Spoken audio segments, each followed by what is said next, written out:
Fear and defensive silence. One of the signs of fear in family members, friends, and associates is defensive silence, which looks like someone not engaging when you know they normally would. Lamb and Zhu in 2018 noted that this behavior normally happens when there is a perceived power imbalance and is lessened when the person in power is seen not to be abusive or arbitrary. Fear and acquiescent silence. Acquiescent silence, or going along in silence, is another indication that fear is high and is evidenced by resignation or giving up when you know there is no agreement. According to Lamb and Zhu 2018, acquiescent silence is lessened when the distance between the power and the person is increased, or the perception of the power is lessened. Fear, and that's not fair. Silence is also an indication of the perception of a lack of justice in the situation that is causing fear. You might hear or feel, "That's not fair." Pender and Harlos in 2001 found that refusing to speak up in situations or resignation might also be clues to this behavior in the face of fear. Fear and acting out. If a young person has acting out behavior that is out of proportion with the situation and not their normal behavior, they might perceive that the situation is much more threatening than it actually is. According to Pender and Harlos in 2001, lowering the perception of the threat level might lower the response level in younger children.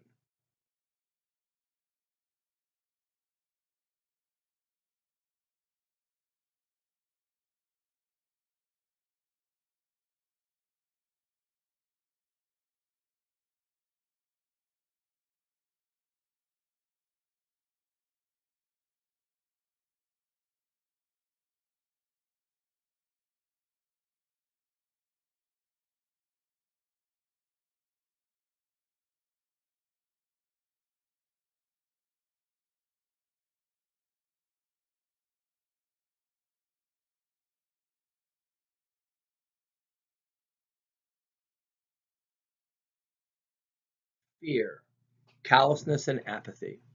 Usually, callousness and apathy as a response to a fearful situation is another indication that a person's fear level is higher than normal.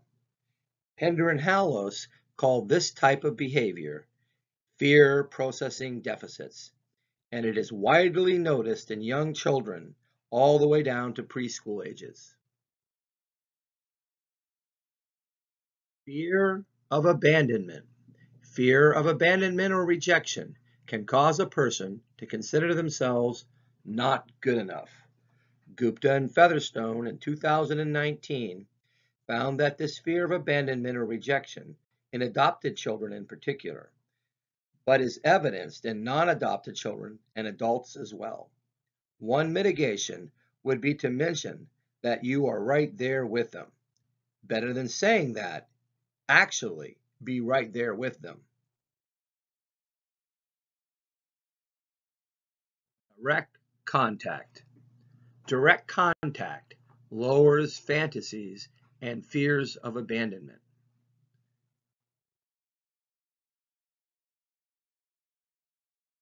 Controlling generalized fear. Generalized fear can also be produced when the expression of fear of punishment is out of proportion with the situation. According to Gupta and Featherstone in 2019, a mitigating factor in this type of fear is practicing asking for help. You ask for their help, you encourage them to ask for your help.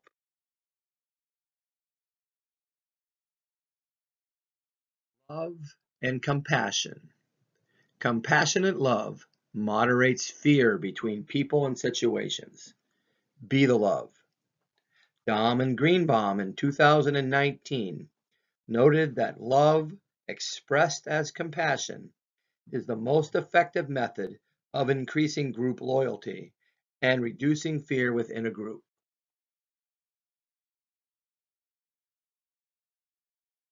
Low levels of love and compassion. Low levels of compassion and love generating fear reduces the perception of effective leadership, compounding all other fears and behaviors.